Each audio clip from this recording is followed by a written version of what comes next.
हरे कृष्ण. सर्वांच्या आजच्या वर्गात स्वागत आहे. आपण कदाचित एका महिन्यानंतर भेटतोय. यात्रेतून आल्यावर पण बराच वेळ गेला आणि छान दिवस निवडलाय आपण. प्रजासत्ताक दिन. आज किती लोकांना सुट्टी होती? मला नाही सुट्टी आज. ओके. सो आज आपण 6वा अध्याय सुरू करणार आहोत आणि 6व्या अध्यायाचं शीर्षक सांगणार कोणी मला? ध्यान योग. आतापर्यंत आपण किती योग बघितले?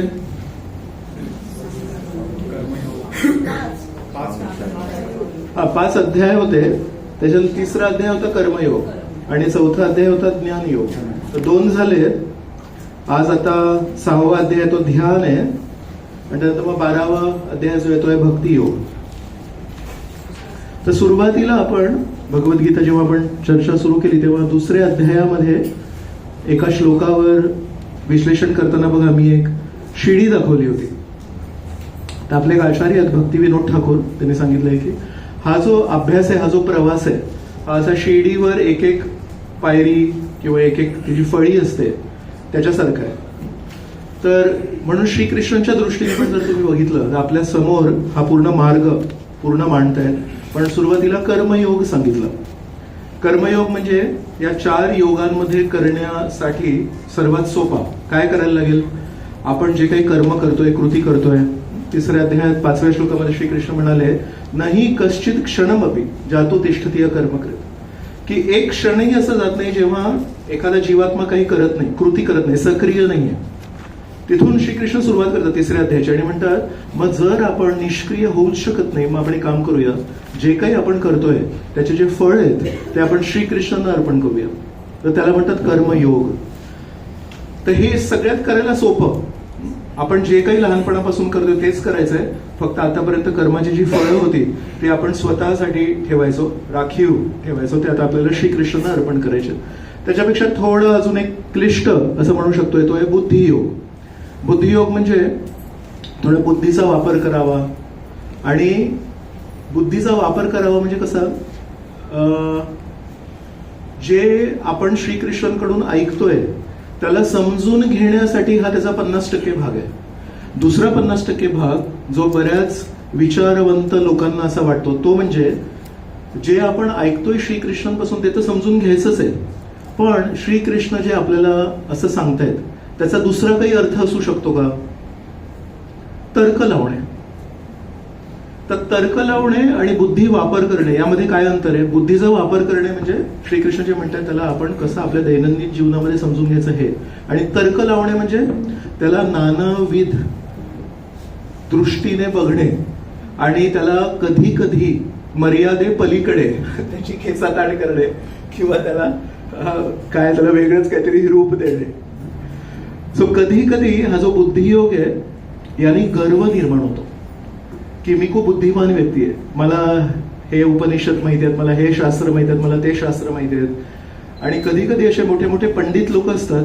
त्या पंडित लोकांशी बोलताना त्यांना एक अर्थ जर आपण सांगितला या श्लोकाचा तर ते असं पचनीच पडत नाही, ते गळ्याखाली उतरतच नाही. म्हणजे एक मिनिट याचा अजून एक अर्थ असा, याचा अजून एक अर्थ आहे, याचा अजून एक अर्थ आहे. आणि त्यांना जर विचारलं की हे तुम्ही कुठून शिकलात, म्हणजे नाही ही शब्दरचना जी आहे या शब्दरचनेवरून कळालं. तर कधी कधी संस्कृत भाषा जी क्लिष्ट आहे समजण्यासाठी त्याच्यामध्ये जर आपण पंडित असू तर ऍक्च्युली आपला तो फायदा नाही आहे. अनेक वेळा संस्कृत भाषेमधलं जे पांडित्य आहे ते आपल्याला नुकसानकारक ठरू शकतं. का? तर हे याला जो वेग आहे ना तो पळत असते बुद्धी आणि त्या पळणाऱ्या बुद्धीला आवरणं हे खूपच कठीण काम आहे. तर बुद्धियोग. कर्मयोगामध्ये पण मी माझ्या कर्मांची फळं अर्पण करतोय याचा पण एक अभिमान येतो. बुद्धियोगामध्ये माझी बुद्धी खूप तीक्ष्ण आहे, मला हे पण माहिती आहे, मला ते पण माहिती आहे, त्याचा अभिमान येऊ शकतो. आणि असं करत करत कर्मयोग, मग त्याच्यावरची पायरी बुद्धियोग आणि त्यानंतर आज आपण ऐकतोय ध्यान योग. ध्यान म्हणजे या सर्व शारीरिक क्रियांना कर्मयोगाच्या आणि बौद्धिक वेगाला थोडं शांत करणे आणि लक्षात येणं की श्रीकृष्ण हे काय असे साधारण व्यक्ती नाही की मी पळीन आणि हात धरीन.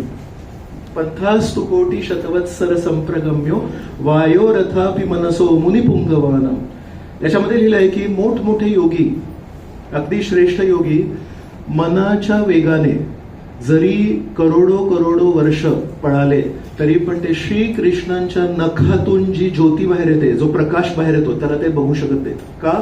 तर श्रीकृष्णांना आपण स्वप्रयत्नाने नाही धरू शकत, पण श्रीकृष्णांना जर आपण प्रसन्न केलं तर मग श्रीकृष्ण आपल्याला जवळ करू शकतात. यशोदामाई किती वेळ पळत होते श्रीकृष्ण पाठी? दिवसभर पळाल्या. शेवटी जेव्हा श्रीकृष्णांना वाटलं तेव्हा ते जवळ करू शकले.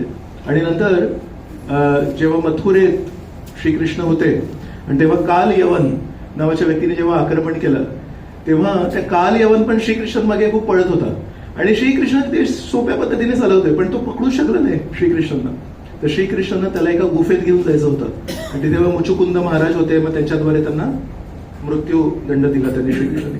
तर असे बरेच उदाहरण आहेत जिथे काही व्यक्तींनी खूप प्रयत्न केले पण श्रीकृष्ण त्यांना काही पकडीत त्यांच्या आले नाही, पण श्रीकृष्णांना जे पाहिजे त्यांना जवळ घेऊ शकतात. तर म्हणून ध्यान योगामध्ये आता तिसरी पायरी आहे या 4 योगांमध्ये आणि याच्यामध्ये भर पळण्यावर नाहीये, यामध्ये भर आहे शांत बसण्यामध्ये, मनाला शांत करण्यामध्ये. तर ही तिसरी पायरी आहे. आणि याच्यानंतर मग चौथी पायरी आहे भक्ती योग. ते आपण जेव्हा तिथे पोहोचू तेव्हा पण आपण चर्चा करूया. तर म्हणून अध्याय क्रमांक 6 याचे 4 विभाग आहेत. पहिल्या 9 श्लोकांमध्ये योग ही जी पद्धत आहे त्यामध्ये आरुक्ष एक स्तर असतं आणि एक आरूढ स्तर असतं. तर त्याच्यावर आपण चर्चा करणार आहोत. तर श्रीकृष्ण याच्यावर आधी विश्लेषण करतात. मग श्लोक क्रमांक 10 पासून 32 पर्यंत अष्टांग योग किंवा ध्यान योग यामधील विविध स्तर काय आहेत हे आपल्याला सांगतील. 33 ते 36 मध्ये योग मार्गावर मनावर नियंत्रण करण्याचे काय महत्व आहे. तर कर्मयोग जो मार्ग आहे तो शारीरिक स्वास्थ्यावर अवलंबून आहे, शारीरिक आरोग्यावर अवलंबून आहे. बुद्धियोग या नावाप्रमाणे बुद्धीवर अवलंबून आहे आणि ध्यान योग हा मानसिक, तुम्ही किती स्ट्रॉंग आहात. आणि मानसिक बळ म्हणजे काय? मानसिक बळ कसं असेल? शारीरिक बळ आहे मी वजन किती उचलू शकतो, बुद्धी बळ आहे की मी किती फास्ट उत्तर देऊ शकतो. मानसिक बळ काय असेल? संयम. Very good, right. सो संयमाकडे चाललोय आपण हळूहळू. आणि म्हणून मनावर नियंत्रण करण्याचे काय महत्व आहे त्याच्यावर श्रीकृष्ण बोलणार आहेत. मग श्लोक क्रमांक 37 पासून 45 पर्यंत एखादा अयशस्वी योगीचे भविष्य काय? हा एक साधारण प्रश्न आपल्याला पण मनात येईल की एवढं सगळं करतोय पण शेवट जर नाही गाठला तर काय? कॉलेजमध्ये आपण जॉईन करतो आणि समजा सेकंड इयरलाच काही कारणांमुळे जर कॉलेजमधून बाहेर पडायला लागलं तर अर्धी डिग्री मिळते का? सेमी डिग्री की ही is fit for 50% of the work, 50% you may not give. नाही, once you are out you are out. आणि काही कारणांमुळे इमर्जन्सी, कधी फॅमिलीमध्ये इमर्जन्सी असते, कधी काही आर्थिक अडचणी असतात, पण समजा तो कोर्स थांबला, actually you have to reapply. आणि त्याची जर एंट्रन्स टेस्ट असेल आणि 6 महिने वगैरे तुम्ही जर ऍबसेंट असाल आणि once you go out you actually have to appear for that entrance test again you have to qualify. तो मागच्या वर्षीचा जो स्कोर आहे तो आता अप्लाय पण होत नाही. सो एवढं कष्ट करायला लागतात. तर अर्जुनाला पण प्रश्न पडतो की ह्या परीक्षा परत देऊ शकतो, पण एवढी जी मी तपस्या करतोय योग मार्गावर त्यामध्ये जर यदाकदाचित मी यशस्वी झालो तर मग माझं काय? तर श्रीकृष्ण त्याचं पण खूप छान उत्तर देतात.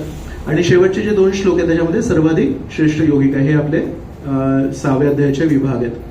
सो योग म्हणजे काय? योग म्हणजे सकाळी सकाळी उठून थोडं जास्तीत जास्त क्लिष्ट आसन काय करू शकतो? नाही तर एक्सपर्ट योगी कोण आहे किंवा योगा टीचर कोण आहे? जो खरोखर प्राणायाम चांगला करतो, की जो ते उष्ट्रासन आहे, एक मयूरासन आहे, एक भुजंगासन आहे, एक कुकुटासन आहे. सो हे असे सगळे ना खूप क्लिष्ट काही आसन आहे त्याच्यामधले. So is expertise in yoga. योग मध्ये जे कौशल्य आहे ते मी किती कठीण आणि क्लिष्ट आसन करू शकतो याने ठरणार की कशाने ठरणार. सो एक योगा टीचर आमच्या मंदिरात आले होते. त्यांना अशी इच्छा होती की मंदिरातल्या लोकांनी पण योगा. सो इन 5 मिनिटांमध्ये त्यांनी ऍक्च्युअली सर्कसमध्ये जसं अॅक्रोबॅटिक्स करतात, अशी उडी मारून असं करणार तसं करणार तसं काय केलं. Actually he was trying to impress की मी खूप चांगला योगा टीचर आहे. पण त्याला माहिती नाही की योगाचा एक टेक्स्टबुक वाचलेलं आहे. So does it depend on skills? आणि योगाची जेव्हा मी एक विचार करत होतो ध्यान योग कशा, तेव्हा इथून एक आवाज आला होता संयम म्हणून, राईट. सो खरं योग हा जो मार्ग आहे अष्टांग योग किंवा ध्यान योग, हा ऍक्च्युली संयमाचा मार्ग आहे. आणि हा संयम बाह्य संयम नाहीये, हा आंतरिक संयम आहे.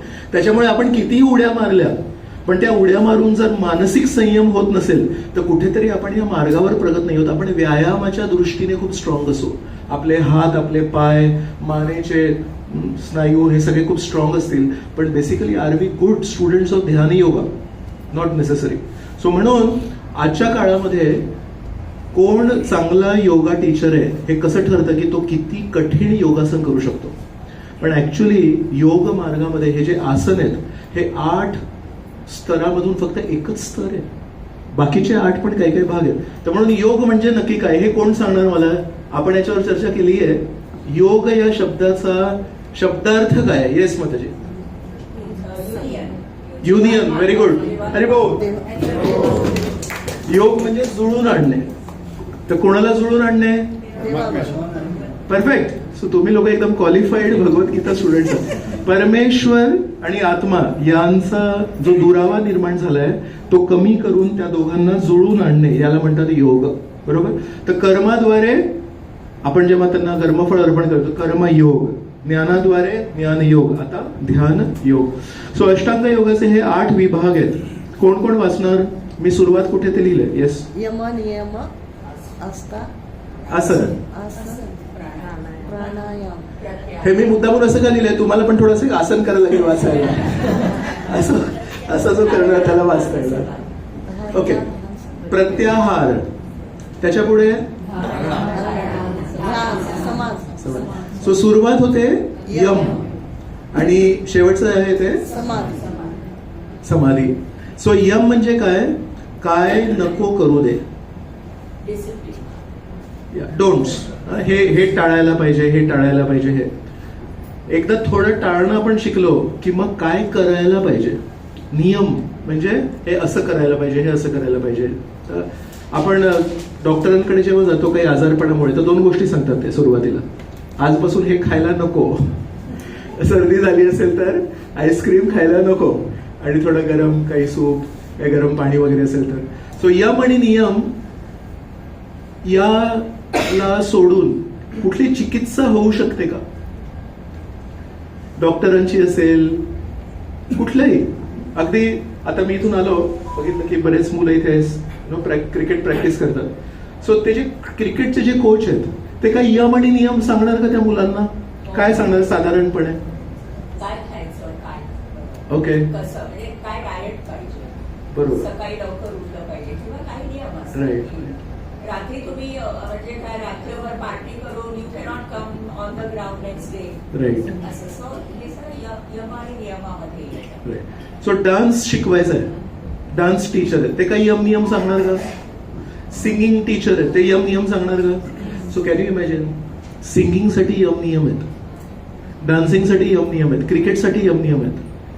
ड्रायव्हिंग शिकायचं असेल कारमध्ये बघून तो सगळ्यात पहिले काय सांगतो? हँडब्रेक सोड. कारण हँडब्रेक सोडून त्या मुलाचं, नवीन मुलाचं लक्ष स्टिअरिंगवर, आणि पप्पा हे ऍक्सिलेटर आहे का? तो फर्स्ट हँडब्रेक सोडा, हँडब्रेक नाही सोडला तर कार येते ते वाट लागेल. So anything you want to learn it starts with yam and niyam. But interestingly अध्यात्मामध्ये आज अशी परिस्थिती आहे भारतात की अध्यात्मामध्ये यम आणि नियम कोणीच सांगत नाही. सो लहान लहान गोष्टींसाठी यम नियम आहेत, पण अध्यात्मामध्ये जर परमेश्वराला गाठायचं असेल तर त्यात यम नियम नाहीच आहे. तुम्हाला जे पाहिजे ते करा, सगळं आहे, सगळं करू शकता तुम्ही. फक्त इस्कॉनमध्ये स्पष्टपणे सांगतात की आपण काहीतरी नियम पाळायचे असतात आपल्याला, काही डूज आणि डोंट्स. सो काही काही गोष्टी आहेत त्या आपल्याला टाळायला पाहिजेत कारण त्या आपल्यासाठी चांगल्या नाही आहेत, आणि काही काही गोष्टी ज्या आपण आजपर्यंत कधी केल्या नाही आहेत त्या आपल्यासाठी चांगल्या. परमेश्वराचं नाव घेणे, परमेश्वराचं स्मरण करणे, परमेश्वराबद्दल नित्य नियमाने काहीतरी नेहमी श्रवण करणे, दिस इज डूज. आणि डोंट्स इज आहारामध्ये आपण काही काही गोष्टी हळूहळू कमी करायला पाहिजेत. सो आहार इज नॉट जस्ट दिस, हा पण आहार आहे, हा पण आहार आहे, हा पण आहार आहे, स्पर्शशक्तीचा पण आहार आहे. सो हळूहळू रूल्स अँड रेग्युलेशन. सो यम आणि नियम जो कधी कोणी पालन नाही करत आहे, बेसिकली आपण उभे राहतो, काही प्रवास करतो, 2 पायांवर करतो ना, सो क्रिकेट खेळाडूला लांब प्रवास जर करायचा असेल तर त्याचे 2 पाय आहेत यम-नियम, आणि मग तो प्रॅक्टिस करेल. सिंगिंग, डान्सिंग, तसं अध्यात्मामध्ये पण जर आपल्याला लांब प्रवास जर करायचा असेल तर पहिले 2 मुख्य त्याचे पाय आहेत, ते आहेत यम-नियम. सो यम-नियम याला न सांगता पुढे जाणं हे थोडं कठीणच आहे. तर हे जे अष्टांग योग आहेत याचे खूप मोठे ऋषी आहेत, त्यांनी हे अष्टांग पद्धती लिहिली आहे. त्याचं नाव पतंजली. तर म्हणून पतंजली नावाची ती मोठी कंपनी पण आहे, राईट. सो पतंजली योग सूत्र नावाचे असे पुस्तक आहे, त्याच्यावर आधारित हे सगळं सायन्स आहे. त्याचा जो पहिला जो सूत्र आहे तो आहे अत्र योग अनुशासन. सो आता मी तुम्हाला शिकवतो की योग म्हणजे काय. So it basically introduction. दुसरं काय आहे तुम्ही पहिलं म्हणाल म्हणून विचारलं. सो फर्स्ट इज अत्र योग अनुशासनम, आता मी शिकवतो. आणि त्याच्यानंतर दुसरा जो आहे तो आहे योग चित्त वृत्ती निरोध. निरोध म्हणजे स्टॉप, आणि चित्त वृत्ती निरोध. चित्तवृत्ती निरोध म्हणजे एका साधारण व्यक्तीला एक नेहमी एक इच्छा असते की मी असं करायला पाहिजे असं. So first words, first instruction from Patanjali is it is not as easy as you think. मनाच्या वेगाला सुसाट पळू देऊन योग करू शकत नाही. चित्त वृत्ती निरोध. So this is the first. Then he explains everything else. So first thing is यालावर संयम, संयम, आत्मसंयम यानेच आपण अष्टांग योग करू शकतो. सो बऱ्याचशा योगा क्लासेसमध्ये जी सुरुवात होते ती आसनावरून होते. Third point there. आणि स्टॉप्स ॲट प्राणायाम. सो स्टार्ट इज आसन आणि स्टॉप इज प्राणायाम. त्याच्यानंतर त्याच्या आधी यम नियम आहेत आणि त्याच्यानंतर प्रत्याहार आहे. प्रत्याहार म्हणजे हळूहळू जो आपला सर्व पद्धतीने जो आहार आहे तो त्याच्यावर रोख लावणे, त्याच्यावर नियंत्रण ठेवणे. जेवढं गरजेचं आहे तेवढंच खाणे, जेवढं गरजेचं आहे तेवढंच बोलणे, जेवढं गरजेचं आहे तेवढंच करणे. एक अत्याहाराची आपल्याला खूप सवय आहे, नाही तर अत्याहाराचा अपोजिट आहे प्रत्याहार. सो अत्याहार काय काय चालू आहे, काय नाही चालू आहे. फक्त वेळ आहे आणि पैसे आहेत म्हणून वी आर जस्ट परचेजिंग आणि डुईंग थिंग्स. खरंच गरज आहे का, खरंच महत्वाचं आहे का, याच्यावर कोणी विचार नाही करत. सो 8 मधून फक्त 2 गोष्टींवर भर आहे, आणि ते पण कशासाठी. त्याचा जो मूळ हेतू आहे, त्याचा मूळ हेतू पतंजली म्हणतात ईश्वर प्रणिधानात. प्रणिधान म्हणजे परमेश्वराला समर्पण करणे. तर हृदयस्थ जो परमेश्वर आहे त्याचं दर्शन घेऊन त्याला शरण जाणे हे या योग पद्धतीचं अंतिम ध्येय आहे. ते कोणीच बोलत नाहीये. Actually today yoga has become another alternative form of exercise. Calisthenics असतं, एरोबिक्स असतं, वेट लिफ्टिंग असतं. तसं yoga is another way to exercise your body, but it is nothing to do with the body.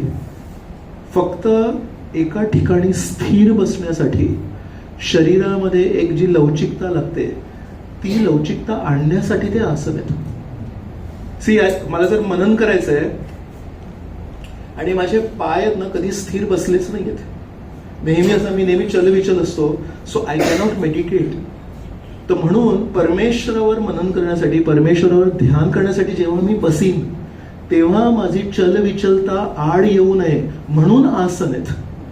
So असे हे सगळे जे कठीण आसन आहेत ते करून काय होईल, basically my muscles will become strong आणि I can sit in one place in the same pose for 1 hour.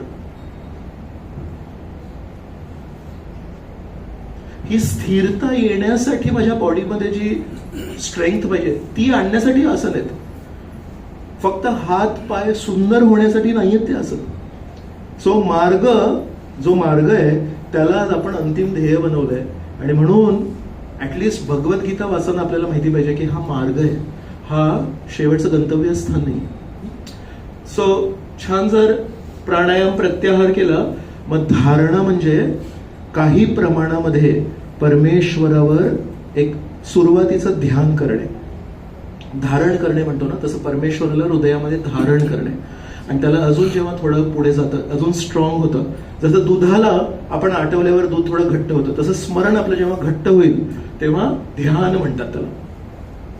आणि ध्यानानंतर मग समाधी. समाधी म्हणजे पूर्णपणे परमेश्वराचं स्मरण होणे, पूर्णपणे हृदयामध्ये परमेश्वराला बघणे. तर मोठे मोठे ऋषीमुनी आहेत ते या समाधीच्या अवस्थेसाठी काय काय तपस्या करतात. आणि ध्रुव आहेत. ध्रुवाला सावत्र आईच्या त्या कटू बोलण्यामुळे तिथे राहावे ना आणि म्हणून तो जंगलात निघून गेला. किती महिन्यांमध्ये त्यांनी परमेश्वराला बघितलं? 6 महिने. 6 महिन्यामध्ये परमेश्वराला बघितलं. कारण 2 गोष्टी केल्या होत्या त्यांनी भरपूर तपस्या पण केली. पहिल्या महिन्यामध्ये त्यांनी फक्त फळं खाल्ले, दुसऱ्या महिन्यामध्ये फक्त खाली जो वाळलेला पालापाचोळा होता तो खायचे, तिसऱ्या महिन्यामध्ये फक्त पाणी प्यायले, चौथ्या महिन्यामध्ये फक्त हवा, 5व्या महिन्यामध्ये ते पण नाही. आणि त्यांनी जो श्वास रोखला त्याच्यामुळे पूर्ण ब्रह्मांडाचा श्वास थांबला. आणि मग देवता हे परमेश्वराकडे गेले, विष्णूकडे गेले आणि म्हणाले, हा कोण मुलगा आहे, याने श्वास रोखला तर आम्हाला श्वास घेता येते, थोडंसं तुम्ही बघा. आणि मग परमेश्वर आधी हृदयामध्ये आले ध्रुव महाराजांच्या आणि अचानक ते जे दृश्य होतं ते गायब झालं. आणि मग त्यांनी डोळे उघडले तेव्हा समोर परमेश्वर होते. तर ही तपस्या केली त्यांनी, पण फक्त तपस्या केली का? नारद मुनी जेव्हा त्यांना भेटले तेव्हा नारद मुनी त्यांना सांगितलं, तू तपस्या कर पण त्याच्यासोबत ओम नमो भगवते वासुदेवाय हा मंत्र जाप कर. सो ध्रुवाला फक्त कठोर तपस्येने परमेश्वर नाही मिळाले, त्यांनी त्यांच्या गुरूंनी जो मंत्र दिला होता त्या मंत्राला पण. So it was a combination. कठोर तपस्या पण केली पण त्यांच्या नारद मुनी नावाच्या गुरुजींनी जे सांगितलं होतं ते मंत्र जाप पण केलं. आणि या दोघांच्या कॉम्बिनेशननी जी गोष्ट हजारो वर्ष लागतात लोकांना, ती ध्रुव महाराजांना फक्त 6 महिन्यात मिळाली. तर त्यांना पण समाधीचं स्तर मिळालं, पण ते खूप सोप्या पद्धतीने मिळालं. आणि यमापासून समाधीपर्यंत जो प्रवास आहे तो आहे ध्यान योग. सो पहिला श्लोक आपण सोबत बोलूया. श्री भगवान उवाच अनाश्रितः कर्मफलम् कार्यं कर्म करोति यः स संन्यासी च योगी च न निरग्निर्न च अक्रियः. ओके, भाषांतर वाचणार भाषांतर. श्री भगवान म्हणाले, जो आपल्या कर्मफळावर आसक्त नसून कर्तव्य म्हणून आपले कर्म करतो तोच वास्तविक संन्यासी व वास्तविक योगी होईल. पण जो अग्निहोत्र उत्तराधिक कर्म करत नाही तसेच आपले कर्तव्यही करत नाही तो संन्यासी किंवा योगी सुद्धा नाही. सो पहिले जे 2 श्लोक आहेत त्यामध्ये श्रीकृष्णांनी जरी ध्यान योग सुरू केलाय, पण श्रीकृष्ण हा ध्यान योगाचं जे मार्गदर्शन आहे ते कधी करतायत? कलियुगाच्या सुरुवातीला, द्वापर युगाच्या शेवटी. श्रीकृष्ण या जगातून जेव्हा निघून गेले तेव्हा द्वापर युग संपलं आणि कलियुग सुरू झालं. जेव्हापर्यंत श्रीकृष्ण होते तेव्हापर्यंत कलियुगाला प्रवेश नव्हता आणि म्हणून कलियुग सुरू नाही झालं. पण कलियुग कधी सुरू झालं? श्रीकृष्ण निघून गेल्यावर सुरू झालं. म्हणून श्रीकृष्णांना माहितीये हे जरी 4 योग पद्धती हे अनादी आहेत, पण आता मी जेव्हा गीतेमध्ये सांगतोय तर हे कोण ऐकणार आहेत? कलियुगातले लोक ऐकणार आहेत. आणि कलियुगातल्या लोकांना कर्मयोग सोपा आहे, ज्ञानयोग सोपा आहे की ध्यान योग सोपा आहे? कर्मयोग सोपा आहे. म्हणून श्रीकृष्णांनी पुन्हा एकदा कलियुगातल्या लोकांना बघून, कर्मयोगामध्ये पण 2 भाग होते, सकाम कर्मयोग आणि निष्काम कर्मयोग. तर श्रीकृष्ण पुन्हा एकदा आपल्याला प्रोत्साहन देण्यासाठी, आपल्याला वाईट वाटू नये, आपल्याला हताश होऊ नये म्हणून पहिल्या 2 श्लोकांमध्ये पुन्हा एकदा सांगतायत, निष्काम कर्मयोग हा निष्क्रियतेपेक्षा नेहमी श्रेष्ठ.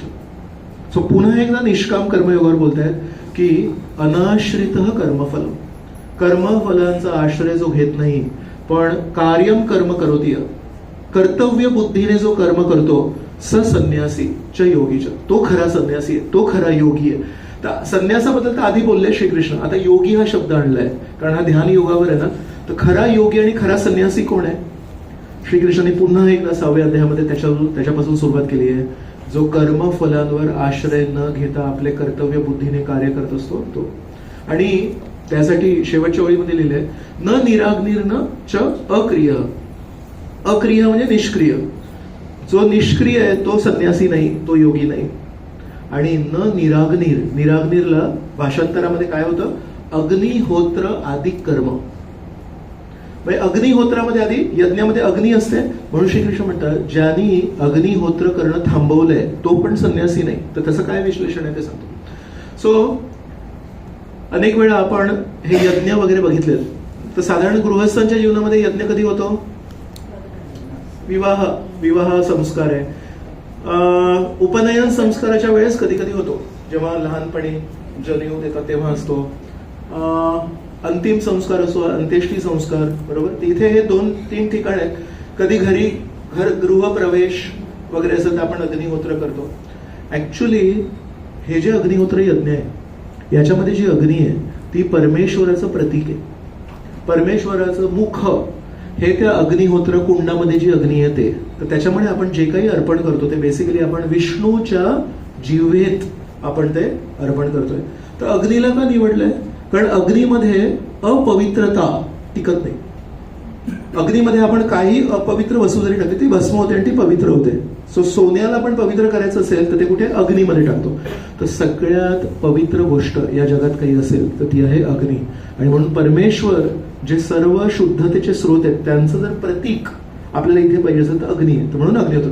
सो अग्निहोत्र का करावं याचं पहिलं जे कारण आहे ते आहे की परमेश्वराने आपल्याला दिलंय, तर आपल्याला जे काही दिलंय त्याच्यातून काही प्रमाणात जे काही द्रव्य आहे, दूध, तूप, ते आपण पुन्हा परमेश्वराला कृतज्ञतेच्या भावनेने अर्पण करणे. जसं एखादा मुलगा आपल्या आईच्या वाढदिवसाच्या दिवशी आईला काहीतरी भेट देईल, पण ते पैसे कुठून आले? ते आईचेच आहेत, वडिलांचेच आहेत. तर त्या दृष्टीने. आणि दुसरं कारण हे की वेदांमध्ये सांगितलंय की गृहस्थांकडून कमीत कमी हे 5 जे पाप आहेत ते रोज घडतात. कुठले आहेत ते तिथे लिहिलेत. त्याला म्हणतात पंचसून. तर काय काय पाप आहेत? जेव्हा आपण एका भांड्यातून दुसऱ्या भांड्यामध्ये, जसं पूर्वीच्या काळी नदीमधून पाणी भरून घेऊन यायचे तळ्यामधून, तर एक रिकामं भांडं घेऊन जायचं आणि ते त्या नदीतून भरून आणायचं. तर त्या रिकाम्या भांड्यामध्ये छोटे छोटे काही जीवजंतू असतात, ते पाण्यामध्ये मग मृत्यू पावतात. म्हणून प्रत्येकाकडून हे पाप रोज घडतच. दुसरं आहे की अन्न जेव्हा दळण करतात तेव्हा तर ते चिरडले जातात काही लहान लहान किटाणू, तर ते पाप आपल्या सगळ्यांकडून घडतात. स्वयंपाक करताना आपण जी अग्नी लावतो, लाकूड लावायचे किंवा कोळसा लावायचे, आज आपण कदाचित गॅस लावत असू, पण तिथे पण काही काही लहान लहान किटाणू असतात, तर ते मरण पावतात. आपण जेव्हा सफाई करतो, झाडू मारतो, कधी आपण बघितलं असेल लहान लहान जे असे थोडे किडे वगैरे ते मरतात. आणि दुसरे की रस्त्यावर चालताना आपल्या पायाखाली मुंग्या वगैरे. तर हे जे 5 पाप आहेत, एक अगदी शुद्धातला शुद्ध व्यक्ती असेल तरी त्याच्यातून घडतात. आणि म्हणून या 5 पापांपासून एक माफी मागण्याच्या दृष्टीने की या 5 क्रिया केल्या विना मी मनुष्य जीवन जगू शकत नाही. आणि मनुष्य जीवन जर जगू शकत नाही तर मनुष्य जीवनाचे जे कर्तव्य अपेक्षित आहेत की कर्मयोग असेल, ध्यान योग असेल, ज्ञान असेल, भक्ती असेल, तर सत्संग कार्यक्रमाला पण जायला चालायला लागतं ना. आणि दुपारी काहीतरी खाल्लं असेल थोडं लांब, आज उशीर होतो जरा कार्यक्रमाला म्हणून, तो कोण व्यक्ती आहे जो म्हणेल की हे 5 पाप मी करत नाही. म्हणून त्याची एक माफी मागण्याच्या दृष्टीने पण, तर प्रत्येक गृहस्थाकडून एक छोट्या प्रमाणात का होईना पण एक हे अग्निहोत्र यज्ञ करणं अपेक्षित आहे. आता कलियुगामध्ये म्हणतात की अग्नी पवित्र आहे, पण त्या अग्नीमध्ये आपण काय अर्पण करणार? आज जे तूप आहे, दूध आहे, ते सगळं शुद्ध नाहीये. त्यामुळे कलियुगामध्ये म्हटलंय की नाम संकीर्तन यज्ञ करायला पाहिजे. सो नाम संकीर्तन यज्ञामध्ये आपण काय अर्पण करतोय? हरिनाम आहे जे पवित्र आहे. आणि दुसरी गोष्ट म्हणजे सगळ्यात मौल्यवान गोष्ट आपली वेळ. आयुष्य क्षण एकोपी न लभ्यते स्वर्ण कोटी. आयुष्यातला एक क्षण 26 जानेवारी 7:30 ते 7:45 ही वेळ तुम्ही कितीही काही करा परत येणारच नाहीये. म्हणून काळ हा सगळ्यात मौल्यवान वेळ आहे. तर संकीर्तन यज्ञामध्ये आपल्याकडून विचार करणं, एका ठिकाणी बसून परमेश्वराचं नामस्मरण करायचं आहे. बाह्य दृष्टीने जर बघितलं, उथळ दृष्टीने जर बघितलं तर म्हणेल काय वेळ वाया घालवतोयस तू, त्याच्यापेक्षा काहीतरी जाऊन प्रॅक्टिकल काहीतरी कर. हे हरे कृष्ण करून काय मिळणार आहे, हरे कृष्ण करून काय मिळणार आहे, हे त्याला विचारायला लागेल जो हरे कृष्ण करण्याच्या त्या मार्गावर उन्नत आहे. टीचरला विचारायचं असतं की काय याचा फायदा आहे. बायोलॉजीचे ऍडव्हान्टेजेस काय, you cannot ask a physics teacher. केमिस्ट्रीमध्ये पुढे गेल्यानंतर काय होतं, you cannot ask a biology teacher, right. So Hare Krishna जप करून काय फायदा आहे, जो हरे कृष्ण जप करतोय त्याला विचारायला पाहिजे की हरे. पण we argue with each other की हरे कृष्ण, हो अरे बरोबर, एका ठिकाणी बसून हरे कृष्ण करून करतो, मी काहीतरी प्रॅक्टिकल काहीतरी करतो. सो वेळ आपण अर्पण करतोय आणि सगळ्यात शुद्ध गोष्ट आहे परमेश्वर स्वतः जे नावापासून अभिन्न आहे ते आपल्या जिभेशी स्पर्श करतात. याच्यापेक्षा शुद्ध गोष्ट कलियुगामध्ये नाहीये. आणि म्हणून जरी नारद मुनी हे पूर्वीच्या युगांमध्ये होते पण नारद मुनी नेहमी नामस्मरण करत असतात. का? कारण नारद मुनींकडे अग्निहोत्र करण्यासाठी काहीच नाहीये. नारद मुनी गृहस्थ नाही आहेत, नारद मुनी साधू आहेत. आणि साधूंकडे काय असतं? सो नारद मुनी सत्ययुगामध्ये पण हरिनाम करतायत. आपण हरिनाम आता काय करतो? कारण आता आपल्याकडे काही नाहीये म्हणून. त्यांच्याकडे तेव्हापासून काही नाही तर ते तेव्हापासून हरिनाम यज्ञ करतायत. सो म्हणून प्रत्येक व्यक्तीकडून या 5 जीव हिंसा घडतात आणि त्याचे प्रायश्चित्त म्हणून करण्याकरता अग्निहोत्र यज्ञ. फक्त ह्या ज्या 5 यज्ञ आहेत हे कर्तव्य संन्यास स्वीकारल्यानंतर लागू होत नाहीत. कारण का?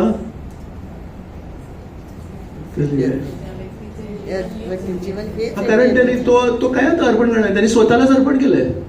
सो म्हणून संन्यासीकडून हे 5 यज्ञ करण्याची अपेक्षा नाहीये. नाहीतर प्रत्येक गृहस्थाकडून एक अपेक्षा आहे की नियमितपणे एक माफी मागितली पाहिजे आणि एक परमेश्वरला कृतज्ञता म्हणून अर्पण केली पाहिजे. सो स्क्रीनवर 2 चित्र आहेत आणि 2 चित्रांमध्ये एका हातातून काही नोटा पडतायत, बरोबर? तर पहिल्या चित्राचं मी असं एक्सप्लेनेशन करतोय की कोणीतरी पैसे त्याग करतोय. हे चित्र कधी काढलंय? कोणीतरी पैसे त्याग करताना काढलंय, बरोबर आहे? Are you okay with this? Do you agree with this? तर काय म्हणणार तुम्ही?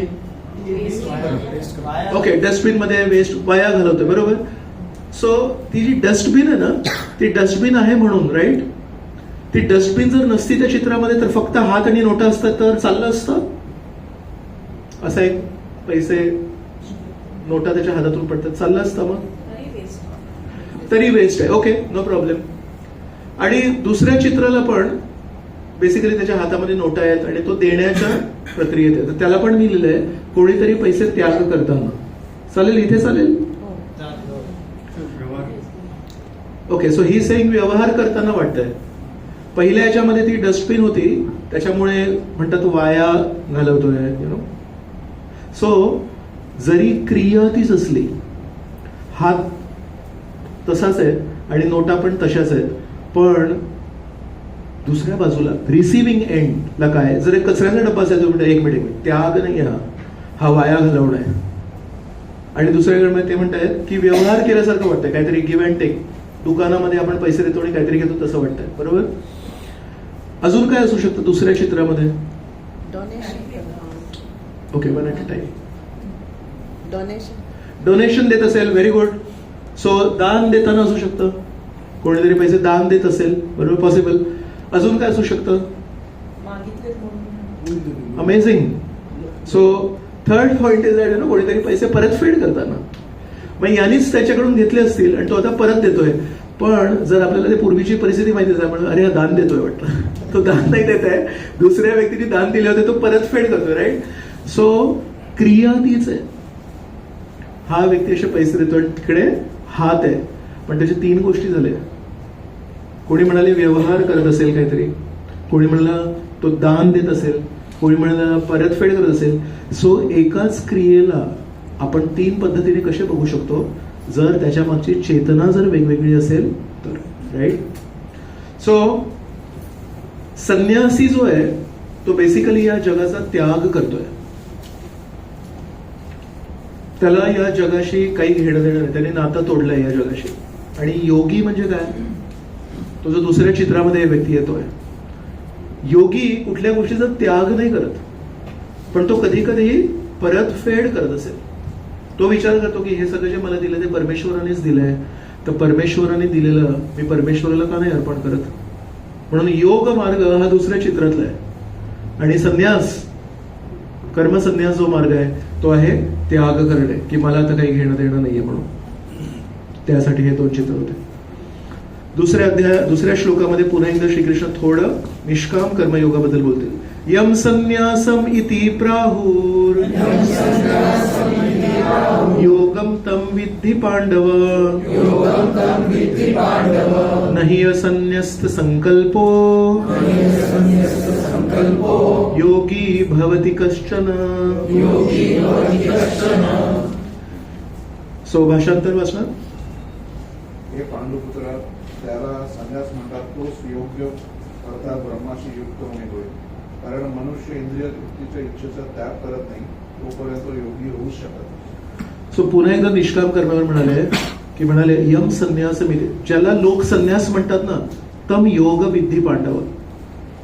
संन्यासाच्या त्या भावनेला योग म्हणतात. आणि नंतर दुसरं, नाही असन्यस्त संकल्प, जेव्हापर्यंत कर्मफळांच्या भोग करण्याची इच्छा सोडत नाही कोणी, तेव्हापर्यंत तो योगी होऊ शकत नाही.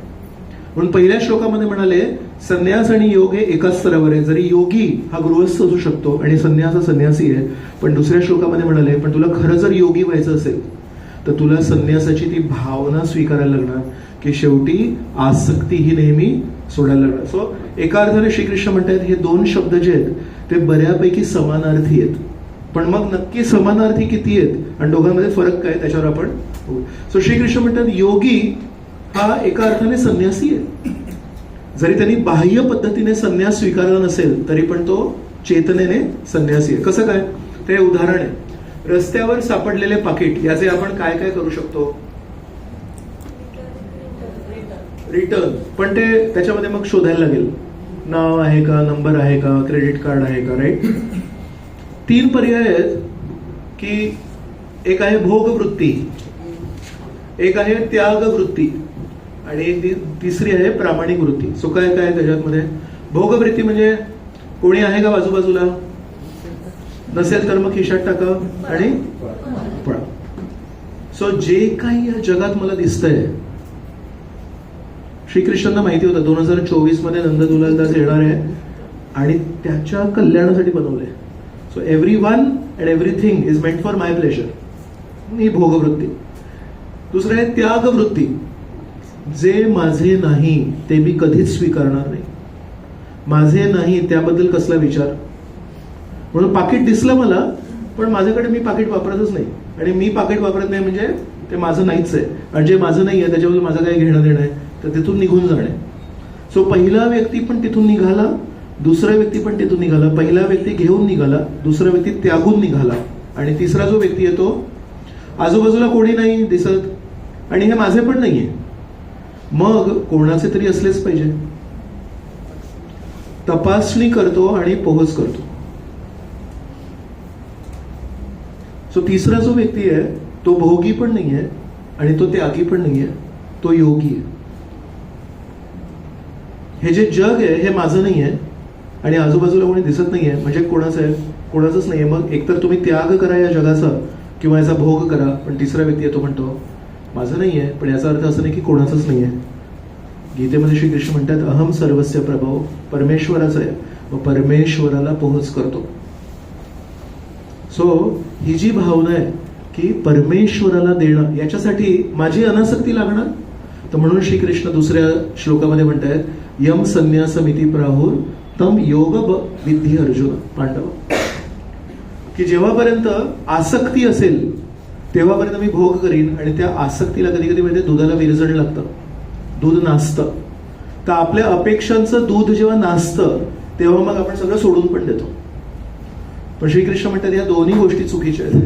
म्हणतात सुरुवातीपासून जर हीच कल्पना असेल, हाच दृष्टिकोन असेल की नाही हे श्रीकृष्णांचं आहे, तर तेव्हा आपण भोग पण नाही करत आणि त्याग पण नाही करत. आपण त्याचा यथोचित वापर करतो. ते म्हणजे श्रीकृष्णांच्या प्रसन्नतेसाठी. सो वास्तविक अनासक्ती केवळ त्यांनाच शक्य होऊ शकते जे सर्व काही भगवंत यांची मालमत्ता आहे हे ओळखू शकतात. सो आपण कितीही भगवे कपडे घातले आणि कितीही आपण काही मोठा जल्लोष केला तरी पण जेव्हापर्यंत परमेश्वराशी घट्ट नातं होत नाहीये तेव्हापर्यंत अनासक्ती होणार नाही. आणि अनासक्ती न होण्याचा एक दुष्परिणाम हा आहे की ज्या ज्या गोष्टीशी आपल्याला आसक्ती असेल म्हणजे अनासक्ती नाही झाली आहे त्या सर्व गोष्टी नश्वर आहेत. आणि कारण आपण या नश्वर जगात राहतो त्याच्यामुळे सगळ्या गोष्टी नश्वर आहेत. आणि सगळ्या गोष्टी जर नश्वर आहेत तर ज्या प्रमाणामध्ये आपली आसक्ती असेल ती गोष्ट जेव्हा आपल्या जीवनातून हरवून जाईल तितका आपल्याला त्रास होतो.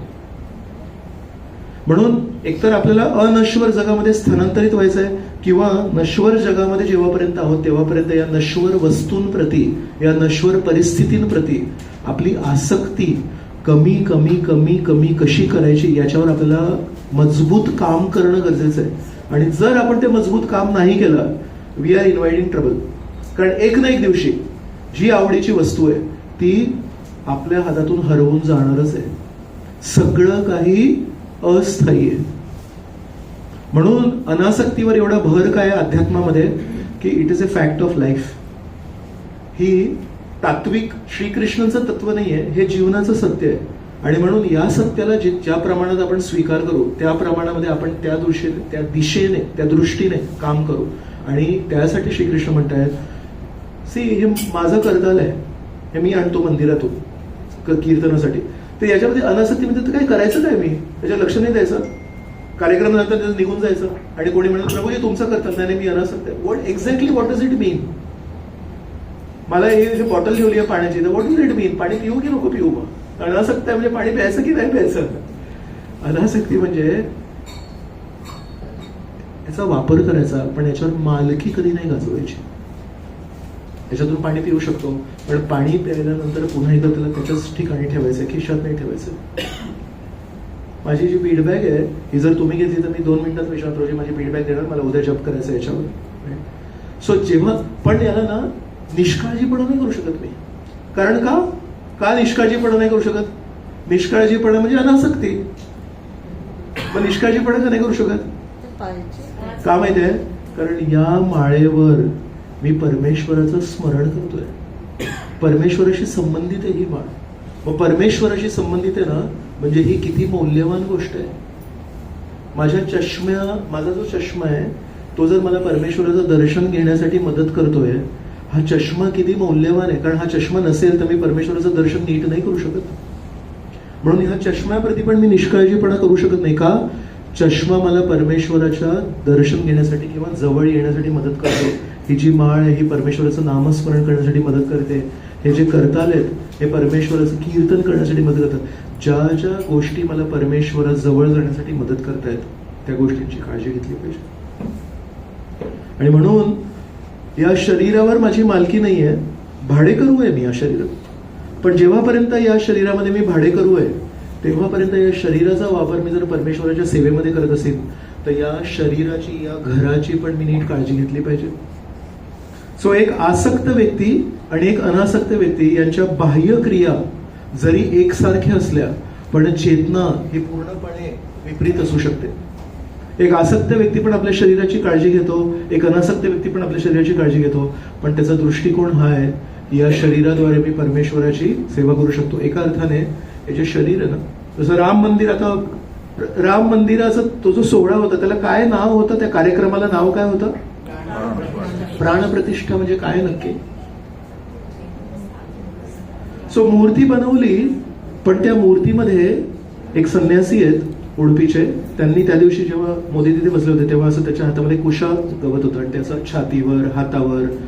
So basically that is inviting the Lord. परमेश्वरला वैकुंठातून आवाहन करून सांगणे, तुम्हाला आम्ही बघू शकत नाही कारण तुम्ही आध्यात्मिक आहात आणि आम्ही भौतिक आहोत. जर तुम्ही आमची सेवा स्वीकारण्यासाठी, आमच्या कल्याणासाठी एक आम्ही जी मूर्ती बनवली त्यामध्ये जर तुम्ही वास केला तर आम्ही तुम्हाला बघू शकू, आम्ही तुम्हाला ड्रेसिंग करू शकू, आम्ही तुम्हाला काही अलंकार अर्पण करू शकू, आम्ही तुम्हाला आंघोळ घालू शकू, आम्ही तुम्हाला भोग अर्पण करू शकू, आम्ही तुम्हाला आरती करू शकू आणि लाखो लोक तुमचं दर्शन घेतील. सो प्राणप्रतिष्ठा. त्या मूर्तीला जेव्हा त्या गाभाऱ्यात ठेवलं आणि त्याच्यामध्ये परमेश्वरला आवाहन केलं तेव्हा ती मूर्ती आता जिवंत झाली, त्याच्या अधीन होती. तर प्राण कुठल्याही मूर्तीला पूजा नाही करत, त्या मूर्तीमध्ये एक शुद्ध भक्त आवाहन करतात, त्याच्यानंतर पूजा करतो. तर त्याचे मूर्तिकार आहे, त्याचं नाव काय आहे? अरुण योगीराज म्हणून आहे. तर अरुण योगीराजचं I post it Gita sir ग्रुपवर, मी आज लेक्चर नंतर एक पोस्ट करीन. तर ते म्हणतात मला 7 महिने लागले त्या मूर्तीला आकार द्यायला. म्हणाले जेव्हापासून ती मूर्ती गाभाऱ्यात गेलीये मी त्याच्यानंतर तिथे 10 तास होतो, पण त्यांनी मूर्ती बनवली. म्हणतो 7 महिने त्या मूर्तीला. आई आहे ना, आई पोटात ठेवते ना, त्यांनी 7 महिने त्या मूर्तीला स्वतःच्या हाताने आकार देतो, म्हणतोय आज ती मूर्ती वेगळी दिसते, ही ती मूर्ती नव्हे जी मी केली आहे. आणि हे बोलण्यामागे त्याचा काय स्वार्थ आहे, काय असू शकतो? तर दुसरी ऑर्डर मिळेल, दुसरं राम मंदिर बनवायचं अयोध्येमध्ये. सो व्हॉट इज दिस स्वार्थ इन सेईंग? जेव्हापासून ती मूर्ती प्राणप्रतिष्ठा झाली आहे तेव्हापासून ती अजून सुंदर झाली आहे. ती ही मूर्ती जी मी कोरली आहे ती नाही आहे. सो दिस इज हे सगळ्या लहान लहान गोष्टीतून आपल्याला शिकायला पाहिजे की मूर्ती बनवणाऱ्याचा, शिल्पकाराचा एक कला आहे, पण त्याच्यानंतर त्या शुद्ध भक्तांनी जेव्हा त्याला आवाहन केलं तेव्हा ते परमेश्वर आहेत. तर त्या परमेश्वर आल्यापासून त्या मूर्तीमध्ये एक सौंदर्य आलंय. तसंच आपल्या हृदयामध्ये पण परमेश्वर आहेत. सर्वस्य चाहम हृदि सन्निविष्टो. तर म्हणून एका अर्थाने हे जे शरीर आहे हे पण एक मंदिर आहे. आणि जसं आपण प्रत्येक मंदिराला साफ स्वच्छ ठेवतो तसं या मंदिराला पण एक खूप सुंदर भजन आहे, मम मन मंदिरे रहु निशी दीन कृष्ण मुरारी श्री कृष्ण मुरारी. निशी दीन, निशी म्हणजे निशा म्हणजे रात्र, आणि दिन म्हणजे सो दिवस रात्र हे मुरारी हे श्रीकृष्ण. मम मन मंदिरे, माझ्या मनाच्या मंदिरात राहा. फक्त मनाच्या मंदिरामध्ये जर आपल्याला श्रीकृष्णांना आमंत्रित करायचं असेल तर आपल्या त्या मनाला काय करायला लागेल? राईट, स्वच्छ करायला लागेल. नाहीतर ज्या मनामध्ये जाळे लागलेले आहेत, अंधार आहे, त्या मनामध्ये आपण श्रीकृष्णाला जर आमंत्रित, श्रीकृष्ण येतीलही. आपण जर खरं प्रेमाने आवाहन केलं तर येतीलही, पण म्हणतील अंधार आहे, थोडं जरा श्वास स्वच्छता नाही वाटत आहे, नंतर येऊ का मी म्हणून.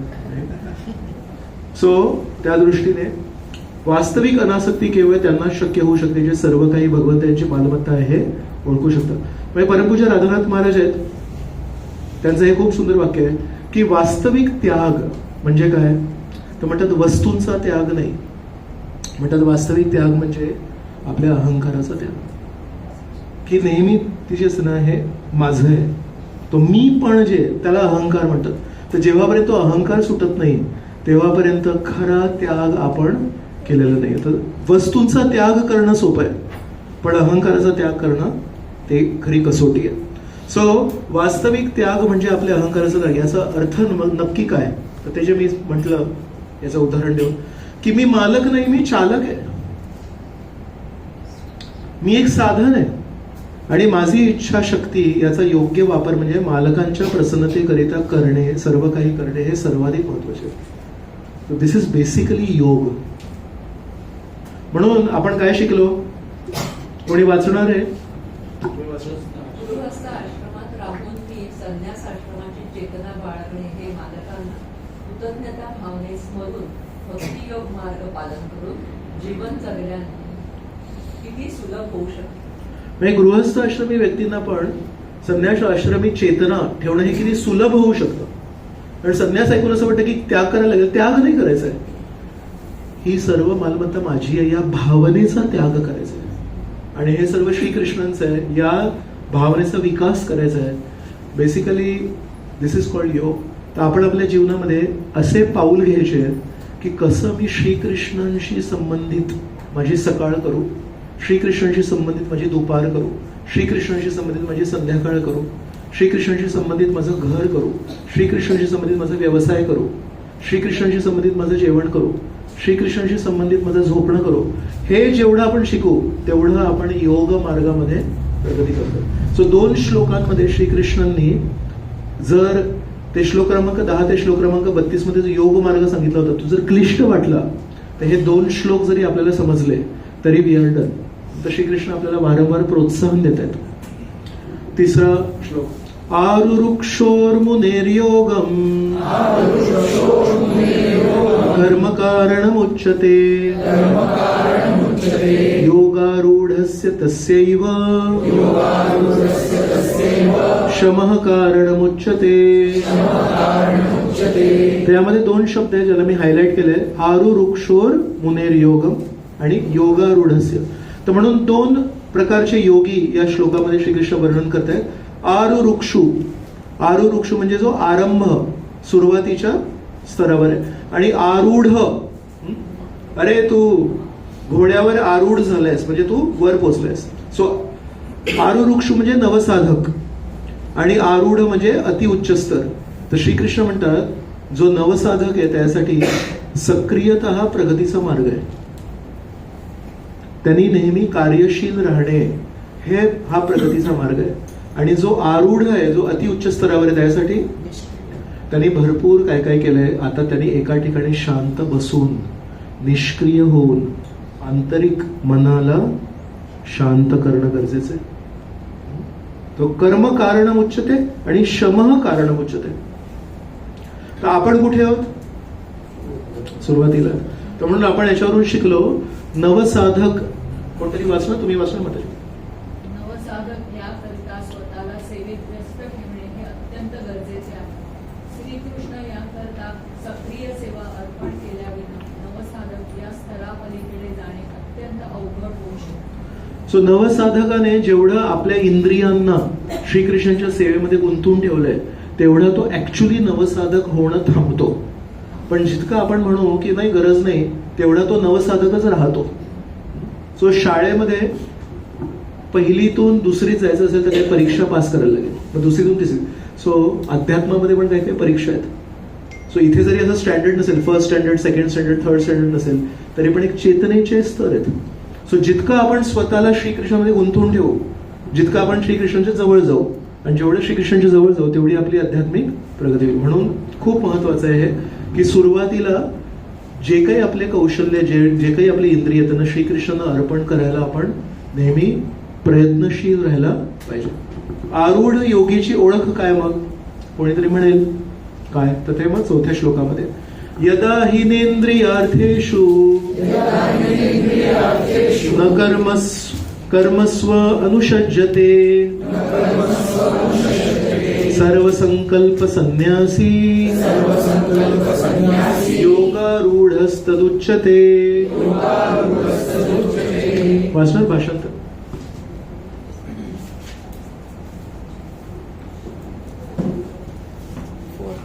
जेव्हा मनुष्य सर्व प्रकारच्या भौतिक इच्छांचा त्याग करतो तसेच इंद्रिय तृप्त्यर्थ कर्मांमध्ये आणि सकाम कर्मांमध्येही प्रवृत्त होत नाही तेव्हा तो योगारूढ झाल्याचे म्हटले जाते.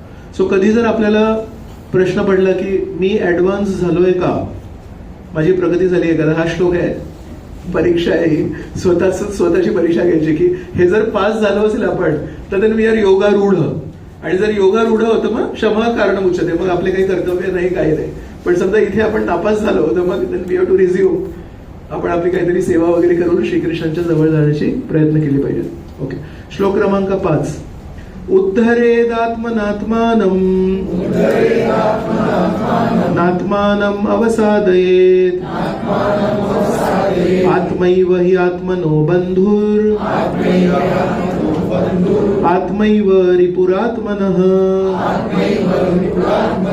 आता श्रीकृष्णांनी आता प्रॉपर ध्यान योग सुरू केलाय. आणि जसं सुरुवातीला मी वर्णन केलं, कर्मयोग डिपेंडेंट ऑन बॉडी, ज्ञान योग डिपेंडेंट ऑन बुद्धी आणि ध्यान योग डिपेंडेंट ऑन. सो इमिडिएटली आता नाव स्ट्रेट टू द पॉइंट. उद्धरेत आत्मनात्मनम. एका व्यक्तीने आपल्या मनाद्वारे स्वतःचा नेहमी उद्धार केला पाहिजे. न आत्मानम अवसादयेत. कधीही आपल्या मनाद्वारे पतन नाही करायला पाहिजे. मग आत्मैवी आत्मनो बंधुर. आपलं मन हे आपलं मित्र आहे. आत्मैव रिपुर आत्मनः. आणि तेच मन आपला सर्वात मोठा शत्रू पण आहे. ऋषिकेश्वर आपलं मन आपलं मित्र आहे आणि आपलं मन आपला शत्रू पण आहे.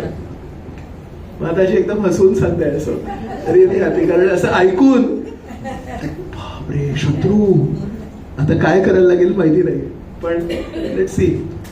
सो प्रत्येक नाण्याच्या 2 बाजू आहेत. सो इथे श्रीकृष्ण म्हणतात मनाच्या 2 बाजू आहेत. काही उदाहरणं देतो मी ज्याच्या 2 बाजू आहेत. इंटरनेटने प्रगती पण होऊ शकते, अधोगती होईल. प्रगती is basically you can do lot of research. बऱ्याच गोष्टी आहेत इंटरनेटवर. आणि अधोगती म्हणजे waste your time, get into unnecessary things, right.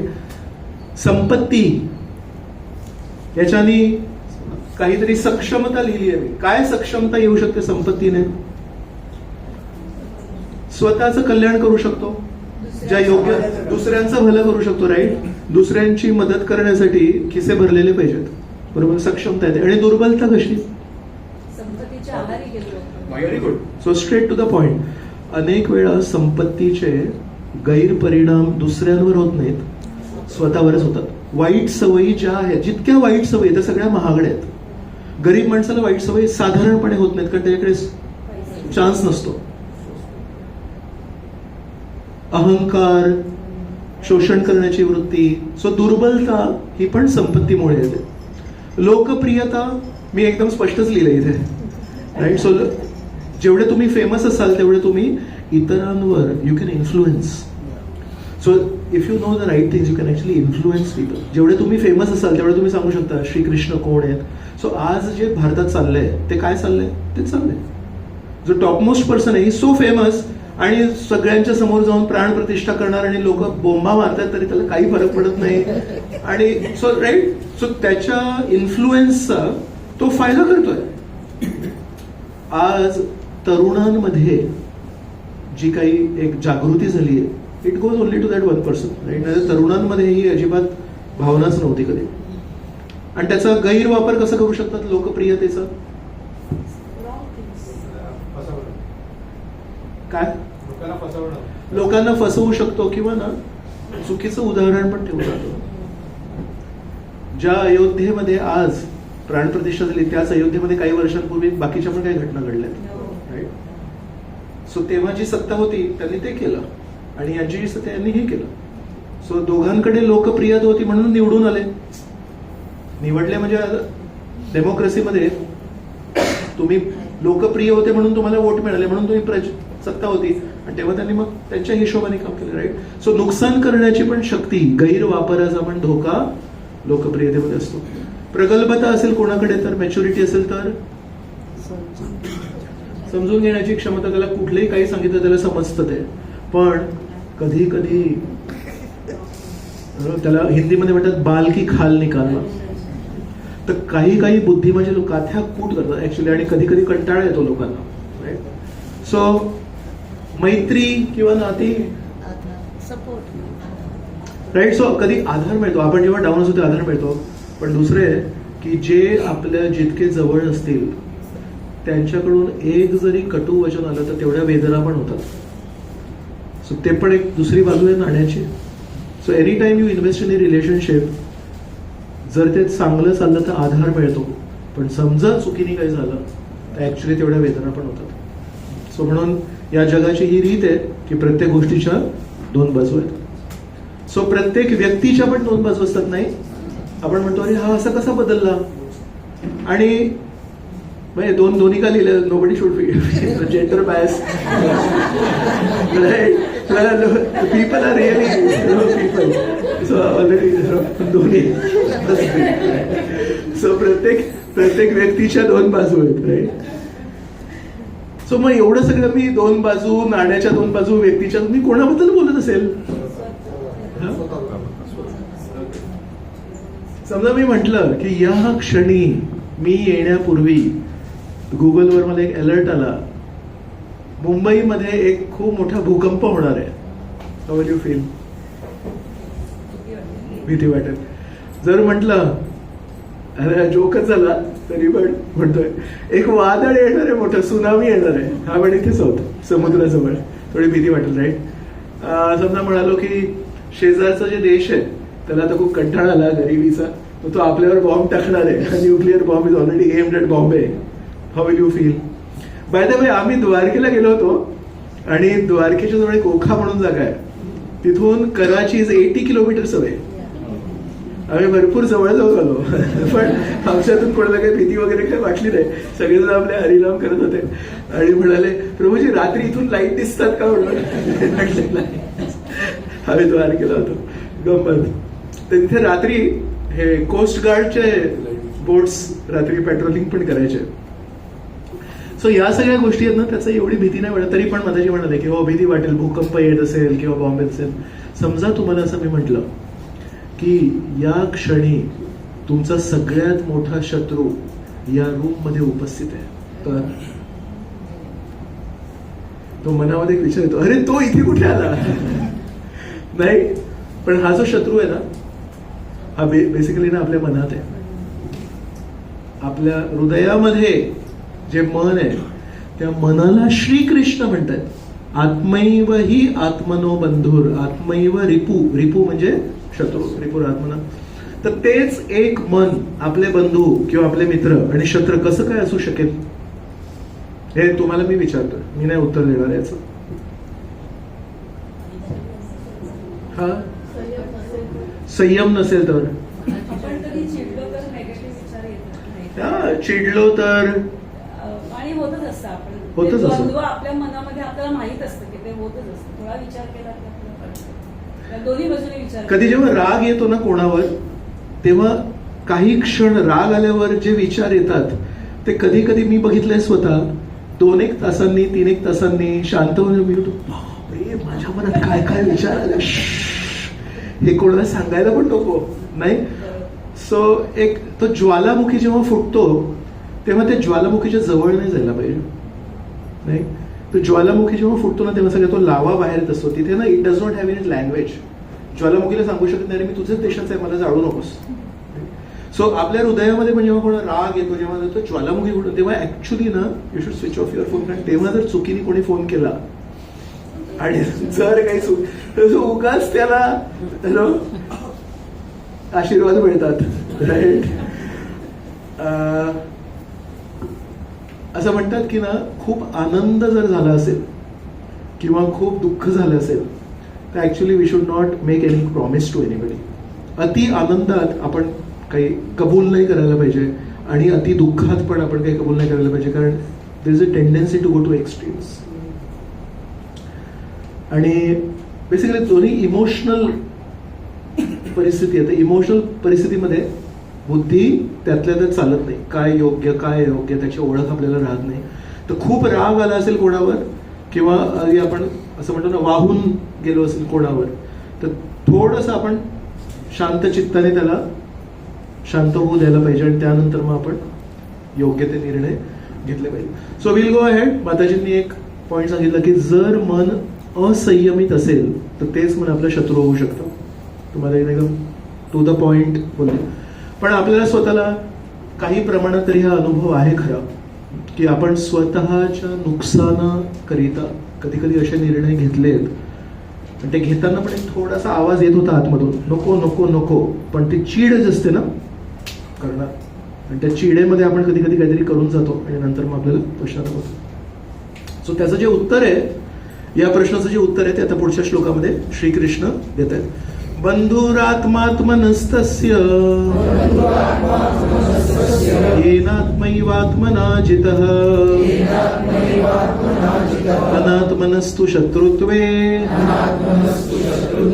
वर्तेतात्मैव शत्रुवत्. त्याचं भाषांतर वाचणं तुम्ही वाचू. ज्याने मनाला जिंकले आहे त्याच्यासाठी मन हे सर्वोत्तम मित्र आहे, परंतु जो असे करण्यामध्ये अपयशी झाला आहे त्याच्यासाठी त्याचे तेच मन हे परमशत्रू असते. सो महाराजांनी ते उत्तर दिलं, संयम असेल तर ज्यांनी आपले मन जिंकले, मनाला जिंकणे म्हणजे काय, कंट्रोल करणे. So without getting in two names, विवादित काही काही गोष्टी, पण अनेक वेळा मी बघितलंय की भारताचे जे धर्मपरायण राजे होते, ज्यांनी धर्माची रक्षा केली, अनेक वेळा त्यांना मारण्यासाठी, त्यांना पाडण्यासाठी युद्धामध्ये नाही पडले. ते युद्धामध्ये त्यांना मारू नाही शकले. पण अनेक अशा लोकांना कुठल्या तरी त्यांच्याच एका माणसाने फितूर कोणीतरी असतो त्याला पैसे देऊन, लाच देऊन, हे करून ते करून, असं एक थोडंसं त्यांना त्या पद्धतीनेच मारण्यात आले नाही. सो एक अतिरेकी आणि देशाबाहेरील शत्रू या दोघांमध्ये मात करण्यास सोपे कोण?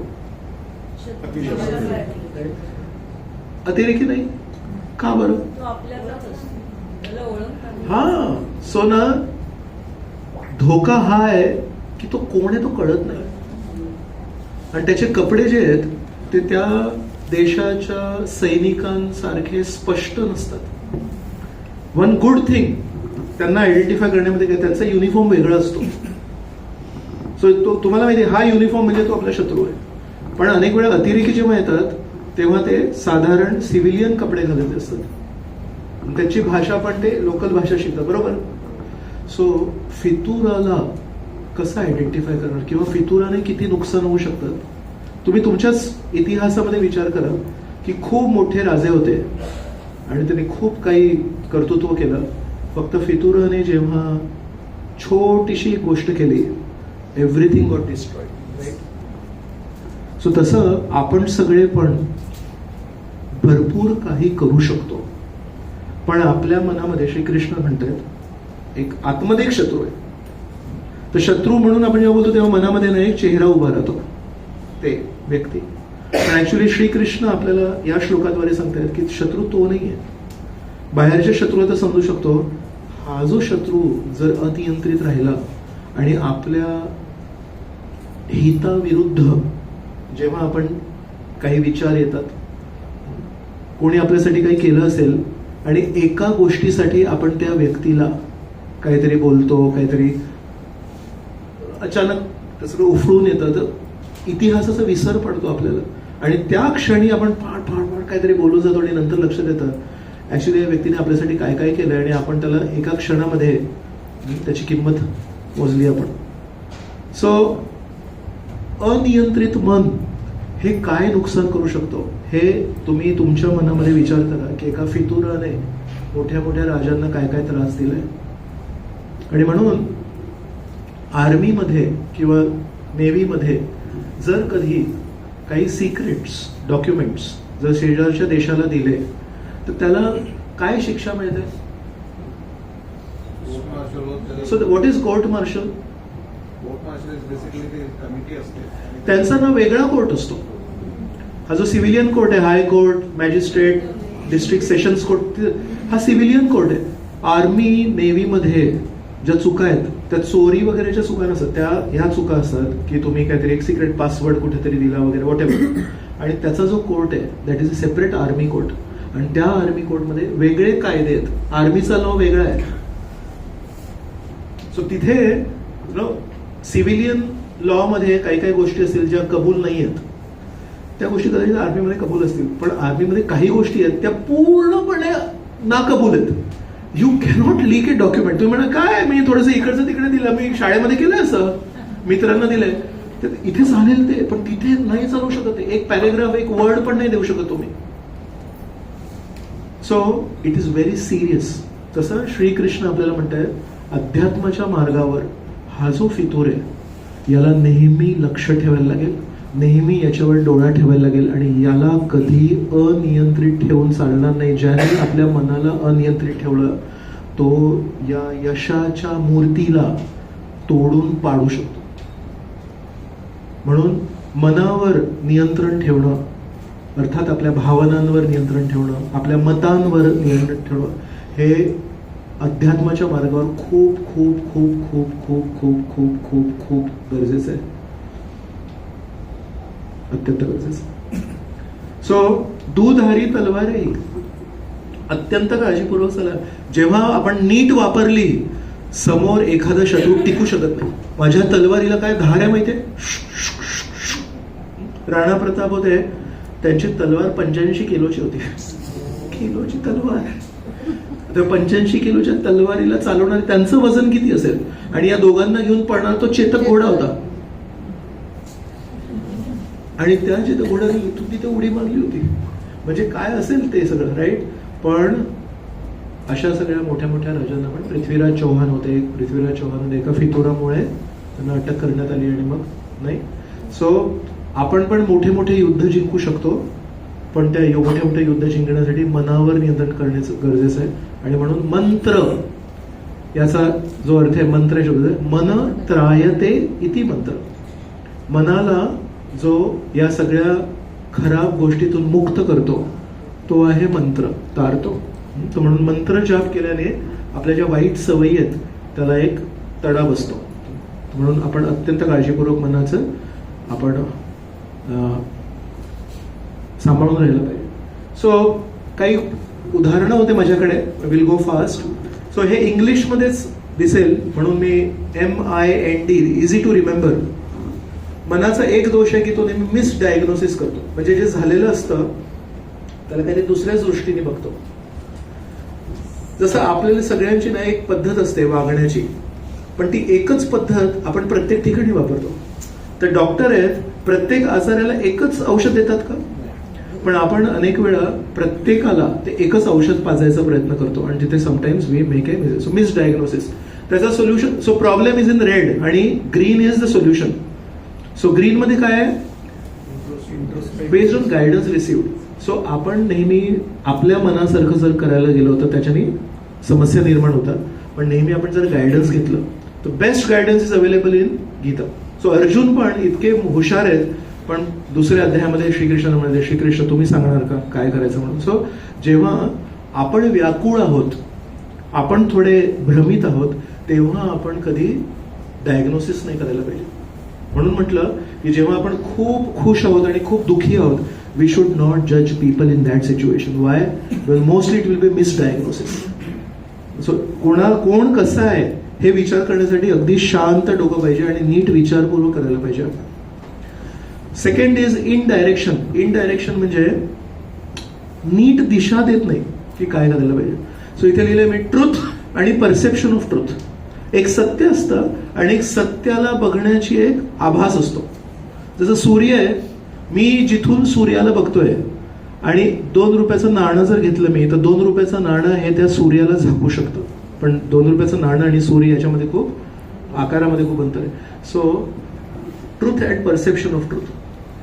सत्य काय आहे आणि ते सत्य मी त्याला किती मोठा आकार दिलाय हे माझ्यावर असतं.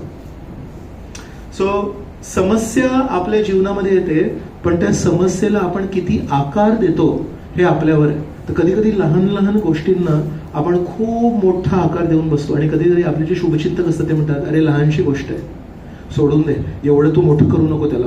पण आपल्याला ते पटत नाही तेव्हा. So basically it is like blowing up the truth, right. So प्रवास करताना कधी कुली आहे, कुली लगेच येतात उतरल्यावर, मग म्हणतात 3 सुटकेस च्याकडे आहेत, म्हणजे 100 रुपये 150 रुपये वगैरे, I don't know what is the rate, पण समजा 150 रुपये पण आलात. आणि मग नंतर लक्षात येतं की माझ्याकडे एक छोटी हँडबॅग पण आहे आणि त्याला म्हणा की अरे हँडबॅग पण ठेवतो. वजन तेच नसतं ते हँडबॅगचं, पण तो घेतो का? तो नाही घेणार. तो म्हणा साहेब 3 बॅग का बोलत हा, मग हँडबॅगची अजून नाही. So he says 1 minute, limited baggage, मी काय बॅगेत. त्याचं कुलीला पण कळतं की 3 बॅगचे जर पैसे होते, 4थी बॅग छोटी मोठी काही नाही, 4थी बॅग लिहिलं पैसे वाढवायला लागणार. तर तसंच ना आपल्या जीवनामध्ये पण ऑलरेडी इतके प्रॉब्लेम्स आहेत. We don't need to increase the size. So we have to be very careful. So असं का घडलं याच्यापेक्षा आपण विचार करायला पाहिजे की जे घडलंय, how to overcome it now, how to handle it. But many times आपण त्या स्पायरलमध्ये असो, पण याने असं कसं काय केलं माझ्यासोबत, मग याने असं का केलं. पण जे झालंय actually we should overcome it and we should come out of it. N is negativity. Negativity म्हणजे पांढऱ्या शुभ्र कापडावर एक डाग जो असतो तो आपल्याला पांढरा कापड दिसत नाही, आपल्याला नेहमी डाग दिसतो, बरोबर. कधी ना आपण समजा बस स्टॉपला उभे आहोत आणि बसची वाट बघतोय आणि शेजारी एक माणूस असेल जो काहीतरी ना चांगलं बोलतोय, अरे माहितीये का माझे शेजारी आहेत ते खूप असे आहेत आणि असे, म्हणजे गुणगान करतोय. Generally does not penetrate the year drum, reflect होतं ते. आणि समजा तो काय म्हणे माझ्या शेजारी ना असं काहीतरी गडबड चालली आहे आणि so rumors, if they are good, generally they don't enter. But rumors, if they are criticizing somebody, यांनी असं केलं माहितीये का, त्यांनी अशी चूक केली, जनरली ते स्मूथली असे आतमध्ये लुब्रिकेशन असतं. So there is something about hearing wrong things about others which makes it very sweet for the ears to accept. So in general, I am not pointing fingers at anybody, but you test yourself. असं आपण बसलोय गप्पा मारत आणि कोणी कोणाची प्रशंसा जर करत असेल, generally we are not interested. म्हणजे आपल्याला असं तो आनंद होत नाही.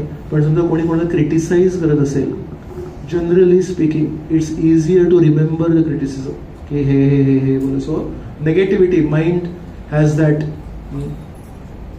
Small dark spot on a white cloth. How to overcome it? Appreciate people, whatever little they do, appreciate appreciate appreciate. तो एक लक्षात येतं की नाण्याच्या 2 बाजू आहेत, हेड्स अँड टेल्स पण आहे. So always why to focus on tails, heads पण आहे. प्रत्येकाकडे काहीतरी सद्गुण आहेत आणि माझ्याकडे स्वतःकडे काही अवगुण आहेत. सो सो आपण किती याचा हा अवगुण त्याचा तो अवगुण किती अवगुणावर फोकस करणार. सो आणि D is double role. Double role म्हणजे आपल्याला समजा काही अशी गोष्ट करायची ज्याला मान्यता नाहीये, सो समटाइम्स तेच मन आपल्याला प्रोत्साहन देतं, अरे कर कर काही नाही होत. आणि तेच मन केल्यानंतर आपल्याला गिल्ट निर्माण करतं. You know, so when we want to do something he will encourage us, आणि केलं तर हे लोकांना कळतं काय होणार, then we go into guilt trip. So both ways तोच व्यक्ती आहे. सो कोचिंग पण तोच करतो, अरे असं कर कर मी आहे तुझ्यासोबत. आणि नंतर यु नो एक फिलिंग ऑफ चुकीचं केलंय मी काहीतरी, ती भावना पण मनच देतो आपल्याला. मग त्यासाठी ना नेहमी विचार करायला पाहिजे की माझ्याकडून जरी चुका घडल्या असतील, पण actually no one is born perfect. मग माझ्याकडून जर चुका घडल्या तर त्याचा ना कमीपणा नाही वाटायला पाहिजे. आपण ज्या चुका केल्या त्याचा कमीपणा जेव्हा वाटतो, इन्फिरियरिटी कॉम्प्लेक्स येतं. बट ऍक्च्युली जर चुका झाल्या आणि आपण जर ओळखल्या त्या आणि त्याच्यावर जर काम केलं, आणि जर आपण म्हटलं की I was not born perfect, माझा जन्म नव्हता झाला तसा, पण मी काम करून कमीत कमी पुढे याच्यावर हळूहळू एक एक पाऊल का होईना पण पुढे जाऊ शकतो. So MIND this is very important. जितात्मनः प्रशान्तस्य परमात्मा समाहितः शीतोष्ण सुख दुःखेषु तथा मानापमानयोः. वाचणार भाषांतर. ज्या मनुष्याने मन जिंकले आहे त्याला परमात्मा प्राप्तच झालेला असतो. विचार करा, हे वाक्य किती खोल वाक्य आहे. आणि हे मी नाही म्हणत आहे, श्रीकृष्ण म्हणत आहेत, ज्यांनी मनाला जिंकलंय. जितात्मनः प्रशांतस्य परमात्मा समाहित.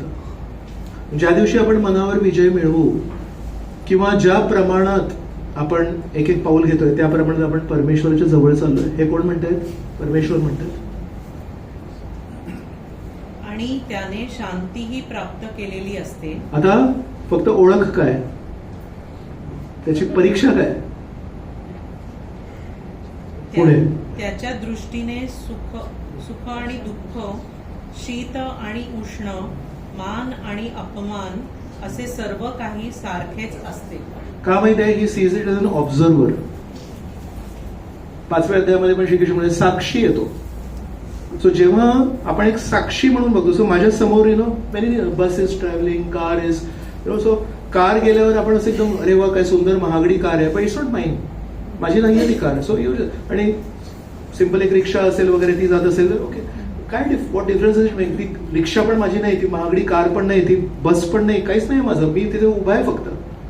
सो आपल्या जीवनात होणारे जे वेगवेगळे प्रसंग आहेत, कधी आपल्याला खूप प्रसन्न करतात आणि कधी कधी आपल्याला खूप हताश करतात. The more you go back, असं एक थोडं पाऊल मागे घेतलं आणि म्हणालं हे असं घडलं, पण आपण ना प्रत्येक गोष्टीमध्ये असं एकदम हात पाय टाकून असं उडी मारतो. And that's why it affects us immediately. जाणाऱ्या बस समोर मी जर उडी मारली तर काय होईल? अपघात होतो. म्हणून तसंच आपल्या जीवनात येणारा प्रत्येक प्रसंग हा त्या येणाऱ्या बस सारखा आहे. प्रत्येक वेळेस इथे उडी मारून अपघात होण्याची गरज नाहीये. Just step back. When you see a bus coming with full speed, असं येतो, तो मागे येतो ना आपण आणि त्या बसला जाऊ देतो, तिथेच उभं राहिलो तर काय होईल? अपघात होतो. तसं जीवनामध्ये येणारे जे प्रत्येक असे जे मोठे मोठे जे प्रसंग आहेत ते एका बस सारखे आहेत आणि आपण हलत नाही तिकडून. आपण हललं नाही की प्रत्येक प्रसंगी अपघात होतो, रक्त वाहतं. पण जर आपण थोडंसं मागे आलो तर ती बस निघून जाते. तर म्हणून हे जीवनात शिकायला पाहिजे की जेव्हा मग पण थोडंसं मागे यायचं आणि त्या अपघाताला टाळण्यासाठी त्या बसला निघून जाऊ द्यायचं. तो फक्त वारा स्पर्श करतो ना, जळून अशी तो वारा सगळ्यात लागतो ना, बस झालं, वारा लागला पण जीवन चालत राहतं, नाही तर अपघात होतात. सो कधी कधी माहितीये स्ट्रेस कधी कधी वाढतो आणि जरी आवाज नसेल आजूबाजूला पण आपण म्हणतो नाही मला नाही. तो शहरांमध्ये कधी कधी काहीच झालेलं नाही, शांत आहे, सगळं काही नीट आहे, तरी पण एक आतमध्ये एक आवाज असतो, हे असं का झालं, यांनी असं का केलं वगैरे. सो त्या सगळ्या गोष्टींचा आवाज जेव्हा वाढतो तर समटाइम्स पीपल रन. मग so more stressed you are more you want vacations. थोडंसं ना 2 दिवसांसाठी बाहेर जायला पाहिजे. का माहितीये? कारण तो त्या परिसराचा आवाज नाही येतो, तो आतमधला आवाज आहे, कामाचा व्याप आहे किंवा अपेक्षांचा भार आहे. आणि जेव्हा 2 दिवस आपण कुठेतरी बाहेर जातो तेव्हा basically you want to switch off your phone, right? तर ते काय माहितीये, थोडं ना परिस्थिती बदलली, आजूबाजू परिसर बदलला, काही फोन कॉल्स बंद झाले, सो यू फील काम. तर हा जो आवाज आहे ना, हा कानाच्या पडद्याचा आवाज नाही आहे, तो आवाज आहे, तो मानसिक आवाज आहे. तो मन आपलं इतकं रंगलेलं आहे, काही झालं तर आपण आपल्या मनाला असं ते मागे घेतच नाही. So anybody comes with a paint brush आणि आपल्याला रंग मारून जातो. एक माणूस येतो तो निळा रंग मारतो, एक माणूस येतो तो लाल रंग मारतो. So there so many colours here. So basically we have to go somewhere आणि जिथे कोणी पेंट ब्रश घेऊन आपल्याला मारत नाही. ऑफिसमध्ये गेलं तर बॉसचा एक पेंट असतो, घरी आल्यावर कोणाचा असतो, रस्त्यामध्ये कोणतरी भेटतं, मित्र असतात, अरे तू 6 वर्षांपासून मला भेटलाच नाही. So everyone is painting their expectations on us. And sometimes you just switch it off, you go to another place where nobody knows you, so there is no question of somebody expressing their expectations to you. तो हा जो आवाज आहे ना, हा आवाज जितका आपण शांत करू, जितात मनः प्रशांतस्य, शांत व्हायला पाहिजे, तेवढा परमात्म्याचा आवाज ऐकू येतो. मग पण ज्याच्या मनामध्ये खूप असा आवाज आहे त्याला परमात्म्याचा आवाज ऐकू येत नाही. सो पाण्यातले नाणे पाणी स्थिर झाल्यावर लगेच दिसत. या पाण्यामध्ये नाणी आहेत आणि हे वलय आहेत खूप, ते पाणी जेव्हा स्थिर होईल ना तेव्हा ते नाणे दिसतील. तसं आपल्या मनाच्या पाण्यामध्ये भरपूर काही धनसंपत्ती आहे, पण एवढं ते असे वलय आहेत त्याच्यावर दिसत नाही. थोडं मन स्थिर झालं की दिसतात. आणि म्हणून शांत चित्त हे हृदयस्थ परमात्मा यांना जाणू शकतो. तर हे शांती जी आहे ती ही शांती नाही आहे, ती आतमधली मानसिक शांती. So will quickly complete the next shloka. Connected आहे. ज्ञान विज्ञान तृप्तात्मा कूटस्थो विजितेंद्रियः युक्त इति उच्यते योगी समलोष्ट्राश्मकांचनः. वाचणार तुम्ही? वाचणार. मनुष्य जेव्हा अर्जित ज्ञान आणि साक्षात्कार योगे पूर्णपणे तृप्त होतो तेव्हा तो योगी किंवा साक्षात्काराप्रमाणे मध्ये स्थित झाला आहे असे म्हटले जाते. असा मनुष्य अध्यात्मात स्थित आणि आत्मसंयमी असतो. तो गारेचे खडे, दगड, सोने इत्यादी सर्व काही समदृष्टीने पाहतो. सो गारेचे खडे ठीक आहे, 10 मिनिटासाठी असतात, नंतर ते विरघळून जातात. आणि रस्त्यावरच्या दगड्या ते आहेत. आणि तिसरी गोष्ट म्हणजे समलोष्ट्र, अश्म आणि कांचन. श्रीकृष्ण म्हणतायत की हे दगड आहेत आणि दगडांप्रती कोणाची आसक्ती आहे? रस्त्यावर किती दगड पडलेले असतात आणि असे हे सोन्याचे नाणे जरी असले, श्रीकृष्ण म्हणतात जर ते आपले नाही आहेत तर काय करायचं? नाही. कधी PNG दुकानासमोरून जाता तुम्ही? मी पण जातो, मला कधी काय वाटतच नाही. I don't have money to buy. तुम्ही कदाचित जात असाल तेव्हा वाटत असेल की आता लेटेस्ट काय आहे, ज्वेलरी आली माहित नाही, किंवा कुठल्या गाड्यांचे शोरूम असतात. Many times I go by, मला there is no collection, right? ती गाडी विकत घेणारच नाहीये मी. सो अशा प्रकारे जेव्हा दिस इज अ जर्नी, हा प्रवास आहे की रस्त्यावरचे दगड असू दे की सोन्याचे नाणे असू दे, ओके, परमेश्वराची सृष्टी आहे ती. परमेश्वराच्या सृष्टीमध्ये दगड आहेत आणि परमेश्वराच्या सृष्टीमध्ये सोनं आहे. तर श्रीकृष्ण म्हणतायत ही समदृष्टी यायला पाहिजे आपल्याला. कारण जे माझं नाही आहे त्याच्याबद्दल कशाला मी एवढा विचार करायचा. याहून आणखी क्लिष्ट. आता सोनं आणि दगड याला समबुद्धीने बघणं हे कठीणच आहे, नाही? याच्यापेक्षा अजून क्लिष्टता श्रीकृष्ण एक मांडणी करतायत. बघूया आपण काय म्हणताय श्रीकृष्ण शेवटचा श्लोकाचा. सुहृन् मित्रारी उदासीन मध्यस्थ द्वेष बंधुषु साधुषु अपि च पापेषु समबुद्धिर्विशिष्यते. येस, वाचणार कोणीतरी? मनुष्य जेव्हा प्रामाणिक हितचिंतक सुहृद. सुहृद, तटस्थ, मध्यस्थ, द्वेषी, मित्र आणि शत्रू, पुण्यवान आणि पापी या सर्वांकडे समबुद्धीने पाहतो तेव्हा तो अधिक प्रगत किंवा विशेष मानला जातो. सो यामध्ये ना 9 प्रकारचे लोक सांगितले. सुहृद म्हणजे आपला शुभचिंतक, मित्र म्हणजे एक नॉर्मल मित्र, अरी म्हणजे शत्रू, उदासीन म्हणजे न्यूट्रल, ना आपला मित्र आहे म्हणजे आपल्या लिफ्टचा गार्ड असतो, is not a friend, is not a नेमी. उदासीन ज्याला आपल्याशी काहीच घेणं देणार नाही. मध्यस्थ, कधी कधी 2 मित्रांमध्ये जेव्हा भांडणं होतात तेव्हा कोणी असं ना, अरे मी मध्यस्थी घेऊन तुम्हाला दोघांचं करतो, तर त्याला एक काहीतरी आपल्याबद्दल आहे. द्वेषी, बंधू म्हणजे नातेवाईक त्या प्रकारचं. साधू म्हणजे अगदी पुण्यवान व्यक्ती कोणतरी, आणि पापेशो म्हणजे पापी व्यक्ती. ह्या 9 प्रकारच्या व्यक्तींना श्रीकृष्ण म्हणतायत समबुद्धीर विशिष्यते. तर हळूहळू आपल्याला हे बघायला पाहिजे की हा जो व्यक्ती आहे ना, मूळ आत्मा जो आहे हा या सगळ्या गुणांच्या पलीकडे. मूळ जो आत्मा आहे हा परम पवित्र आहे, पण आज याच्या संघामुळे याचे जे कोणी मित्र आहेत किंवा यांनी ज्या लोकांचं वाचन केलंय किंवा काही चित्रपट बघितलेत, काही कादंबऱ्या वाचल्यात, या सगळ्यांचा परिणाम झालाय याच्यावर, आणि म्हणून हा असा वागतोय. तर जे काही गरजेचं आहे त्याप्रमाणे आपण त्याच्याशी वागलं पाहिजे, पण मनामध्ये कधी हे नाही परमनंटली ना कोणाला हे नाही म्हणलं पाहिजे हा वाईट आहे हा चांगला आहे. सगळेजण मूळतः चांगले आहेत, पण त्यांच्या परिस्थितीप्रमाणे किंवा त्यांच्यावर जे काही इम्प्रेशन संस्कार झालेत लहानपणापासून त्याप्रमाणे त्यांच्यामध्ये काहीतरी बदल होऊ शकतो. पण परमेश्वर म्हणतायत खरा भक्त कोण, जो सगळ्यांमध्ये, खरा डॉक्टर कोण, जो सगळ्या रोग्यांमध्ये एक चांगलं आरोग्य असलेला व्यक्ती बघतो आणि फक्त हाच विचार करतो स्टेज 4 आहे की स्टेज 2 आहे. जर स्टेज 2 असेल तर एवढे जे सिंपल मेडिसिन्स आहेत they are enough for him. Stage 4 असेल तर किमो करायला लागेल. स्टेज 1 असेल तर थोडंसं लाईफस्टाईल चेंजेस आणि हे सगळं करून इट कॅन बी रिव्हर्स्ड. सो फक्त सो इंटेलिजंट डॉक्टर काय आहे, सर्दी आहे, निमोनिया आहे की लंग्स इन्फेक्शन आहे, डिफरंट ग्रेड्स आहेत. आणि सिंपल सर्दी झाली असेल तर सिंपल औषध, निमोनिया झाले असेल तर थोडं अजून द्यायला लागेल, अगदी लंग्स इन्फेक्शन असेल तर सिरियस द्यायला लागेल. स्टेज 1 असेल तर सिंपल औषध आहे, स्टेज 4 असेल तर बेसिकली हार्ड औषध असतं.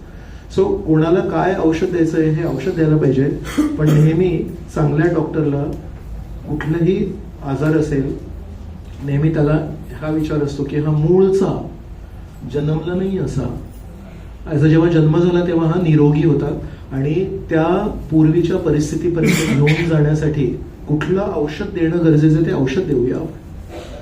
सो प्रत्येक व्यक्तीला त्याच्या स्वभावानुसार जे काही गरजेचं ते औषध देणं गरजेचं आहे, पण नेहमीही आशा ठेवणे हा बरा होईल आणि कधीही नैराश्य न येणे. श्रीकृष्ण म्हणतात ते समबुद्धीर विशिष्य. So last slide for today. आज आपण काय बघितलं की विविध वस्तू यांप्रती समबुद्धी ही पहिली पायरी होती, very difficult for us.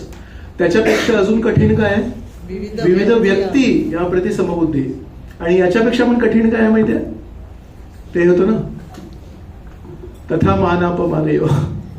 So that is विविध परिस्थितीप्रती समबुद्धी.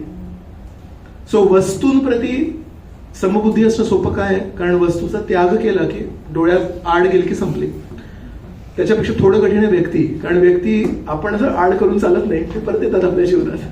तरी पण you can increase your distance with people. आणि इफ यू फील की दिस पर्सन इज क्रेझी, त्या फोर्स नाही उचलायचे, ब्लॉक करायचं वगैरे, right. So you can maintain a distance. परिस्थितीपासून तुम्ही दूर कशी जाणार. मान आणि अपमान, जर कुठेतरी अपमान झाला असेल मोठा, त्या परिस्थितीपासून दूर कशी जाणार तुम्ही. सो श्रीकृष्ण म्हणतात कमीत कमी इथून तरी सुरुवात करायला पाहिजे की वस्तूंप्रती समबुद्धी व्हायला पाहिजे. ती जर आपण स्तर गाठलं तर हळूहळू मग व्यक्तींप्रती समबुद्धी यायला पाहिजे. आणि त्याच्यापेक्षा सगळ्यात जास्ती जी कठीण परिस्थिती ती आहे परिस्थितीप्रती. म्हणजे कोणी आपली स्तुती करत असेल आणि कोणी आपली निंदा करत असेल, पण दोन्ही गोष्टींमध्ये हे बघायचं यांची काहीतरी there is a need that this person needs to criticize me. या व्यक्तीची ती गरज आहे की जेव्हापर्यंत ते विष जिभेतून बाहेर नाही पडणार तेव्हापर्यंत या व्यक्तीला शांती नाही मिळणार. So let that person speak. At least विष जेव्हा आतमध्ये निर्माण होतं ते बाहेर पडल्यावर ना तो व्यक्ती शांत होतो. So sometimes what happens is when somebody is criticising you also give a answer to it. आणि त्याच्यामुळे काय होतं ते there's a clash. But when somebody is criticizing you, sometimes just keep quiet. Let all that poison come out.